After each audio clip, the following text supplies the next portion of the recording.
Our third speaker is Jasmine Sussex. Jasmine lives in Wurundjeri country. Jasmine is active in the women's movement. She is a mother and was a breastfeeding counsellor, a position she was sacked from for critiquing the erasure of words like mother and breastfeeding. Jasmine has worked in public relations for a quarter of a century since graduating from RMIT University in 1996 with a BA in public relations. One of Jasmine's male public relations lecturers used to sleazily joke that students should ensure we don't drop the L from the word public from our essay cover sheets, as that could be embarrassing.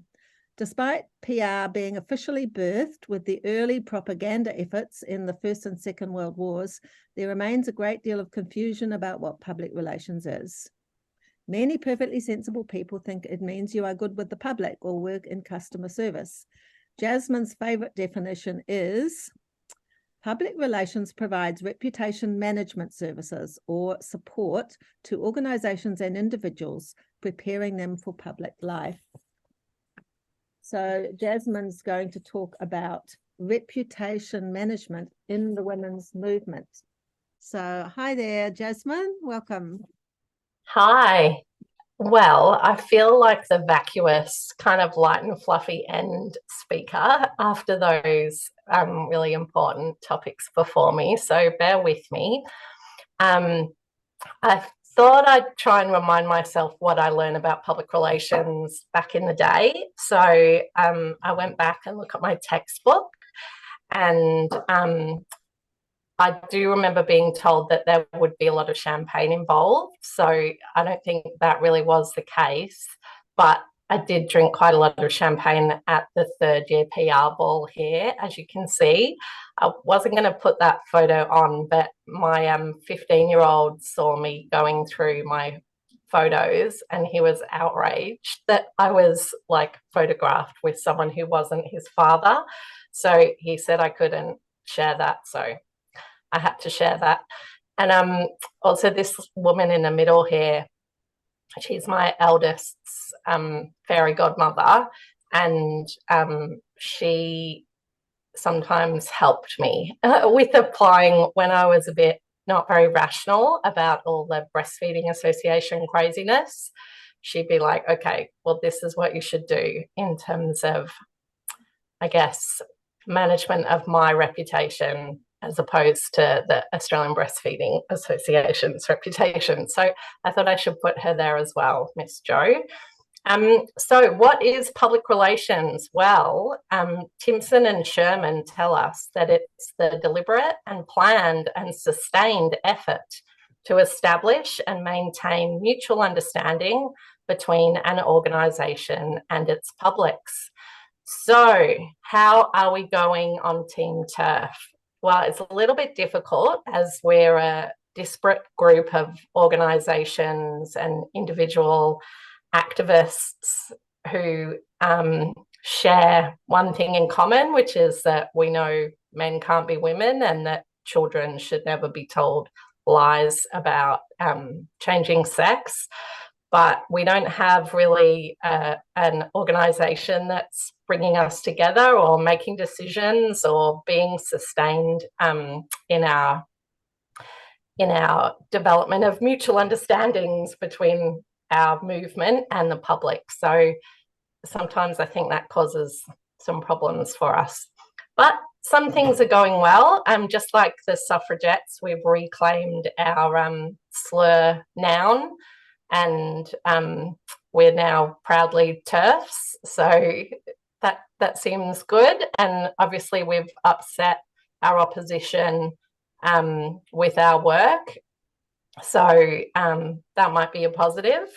But I guess, you know, I didn't really want to talk too much about how to manage reputations, because I think if you're not already doing that as part of your activism, then maybe you don't want to delve into that. You should just do what you're good at.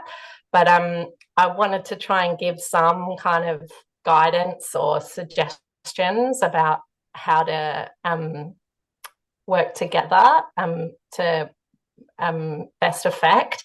And so I thought, okay, what could be a golden rule? So I thought, right, well, we'll go for the golden rule, which is that you should do unto others as you would have them do to you. And I think that actually works quite well for us. So sometimes you hear women in this movement complaining about journalists being captured and about organisations being captured. And they definitely have a point, and I complain about it sometimes too. But I think we should also think about why we don't always speak up in our own lives, whether it's at work or in our families or in our community organisations, wherever it is, about this issue, and realise that that probably applies to journalists as well. So if you've not got yourself sacked in your own life from talking up about this issue, then maybe you shouldn't be criticising journalists who strangely don't want to lose their jobs either.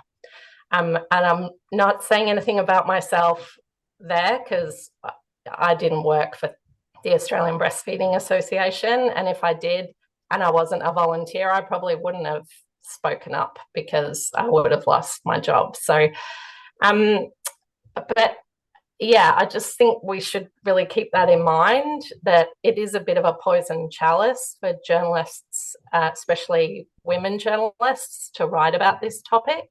So we need to try and make it easy for them in giving them good stories that don't get them sacked. So when we're making news, we go back to our what is news, what are our news values. And fortunately, in this movement, we have all the values. So I don't know if you can see this, but we've definitely got the unexpected. So, you know, men can have penises and be lesbians on the other side of this argument. We've got human interest stories. It's very timely and current. It's close to home. These are our children who are being harmed by this movement. So we've definitely got the makings of some really strong stories that we can tell to help to get our arguments across, which is very good. So I've just got a few examples just from this year, just to remind ourselves that really we are getting our message out and we are being heard. I did have Jay in there, and obviously she wasn't from this year, but I love that photo, so I thought I'd include it.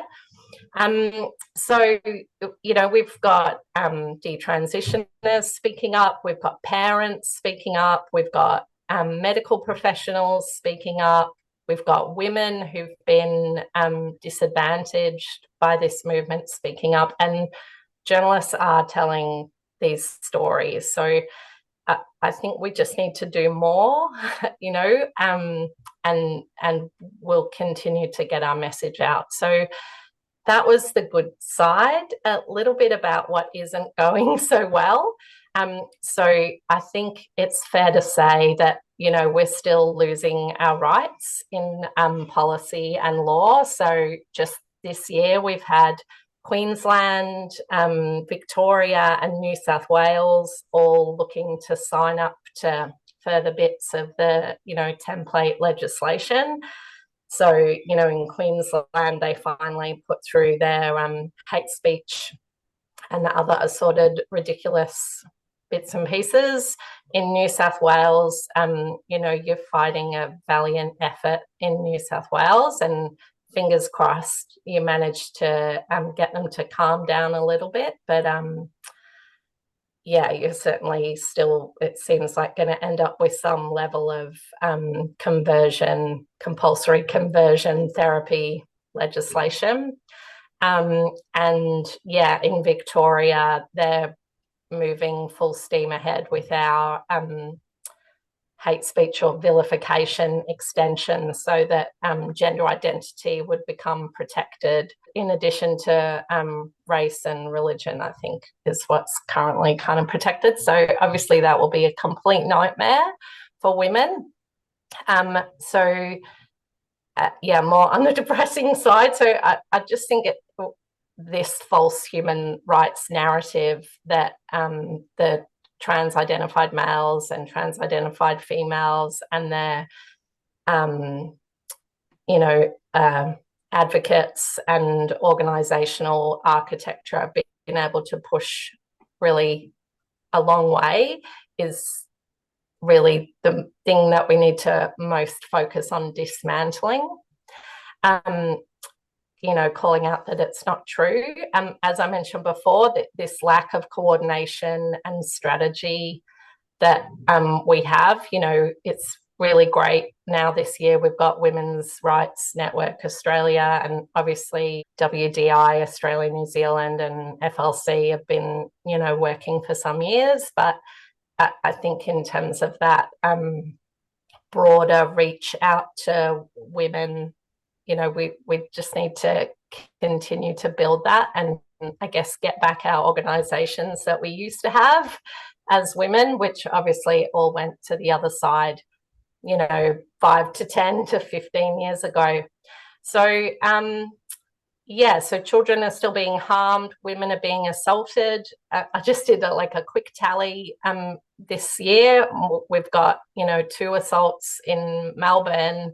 I know Leah likes to talk about being accosted, not assaulted, in Brisbane. So, yeah, she was accosted by a trans-identified male, and also in Ballarat, of course, just recently we've had, I think she's in her 70s now, activist who was assaulted. So that's not the best.